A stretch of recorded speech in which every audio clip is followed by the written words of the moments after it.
a project which represents a cost-sharing program by the Alyeska Pipeline Service Company and the state of Alaska. In telling the story, one could dwell at length on the pipe alone. It is of steel, specially alloyed and fabricated with a yield strength in the order of 60,000 to 70,000 pounds per square inch. Wall thickness of the 48-inch pipe ranges to more than 1/2 inch. This is the pipe storage yard at Fairbanks, one of 3 sites employed to prepare the 40-foot sections for field installation. The other locations at Valdez and Prudhoe Bay. Here, the pipe is subjected to an individual heat cleaning process to remove a protective coating applied earlier. Then, 2 40-foot sections welded together.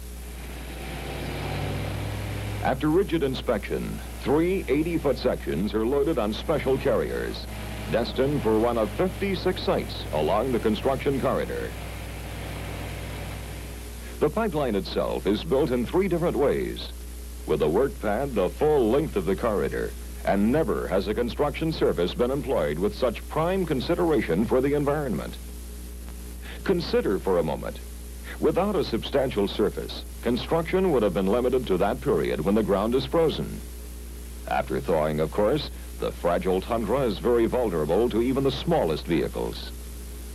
Observing strict guidelines, the work pad is built, capable of supporting the heaviest equipment, and at the same time, neighboring vegetation is preserved. It starts here, on the treeless north slope. As you may know, the oil emerges from the 2-mile-deep wells hot, about 140 degrees, and will be kept warm by friction throughout the length of the pipeline.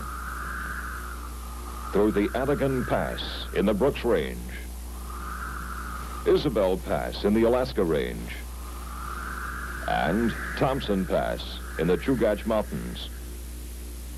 Because of these ever-changing terrain features, extreme temperature range, and environmental complexities, the most sophisticated pipeline design was essential. Within Alyeska's team effort approach, Baker was assigned the task of mile-by-mile and, in some cases, foot-by-foot design of the pipeline.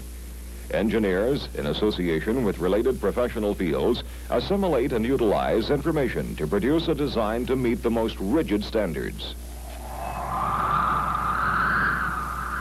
Although 800 miles long, the pipeline requires only 6,000 acres of right-of-way, with the construction area about 50 square miles, which includes communication sites, the terminal facility at Valdez, and all 12 pump stations. About half of the line is buried conventionally, just as most pipelines are in the lower 48 states. This method is used, however, only in areas which will not be affected by heat from the oil. Sites selected after it had been determined the soil would support the pipe in a thawed state. The pipe delivered to the burial sites in varying lengths of 40, 60, and 80 feet was strung, welded, machine-coated, and wrapped on the work pad prior to being lowered onto the bedding material in the ditch. Burial depths range from 7 to 16 feet.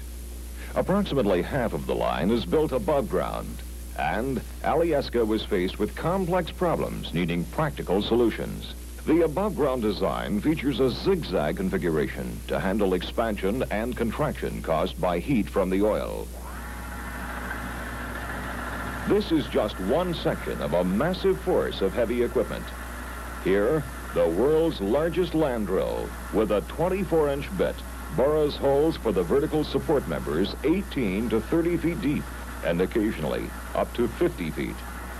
Huge side boom tractors transport the VSMs to their place on the line in a matter of minutes. As the unit is held in place, a sand-water slurry at high velocity is injected down between the VSM and the walls of the hole. This freezes to the permafrost and thereby stabilizes the members. Just one of 74,000. The pipe is supported between the VSMs by 37,000 horizontal beams of 8 different lengths, selected for anticipated movement due to heat, terrain, and seismic conditions. As we see here, the pipe is mounted on a shoe, which slides on a platform reel. As the line expands, the pipe can slide one way. As it contracts, it will withdraw the other way.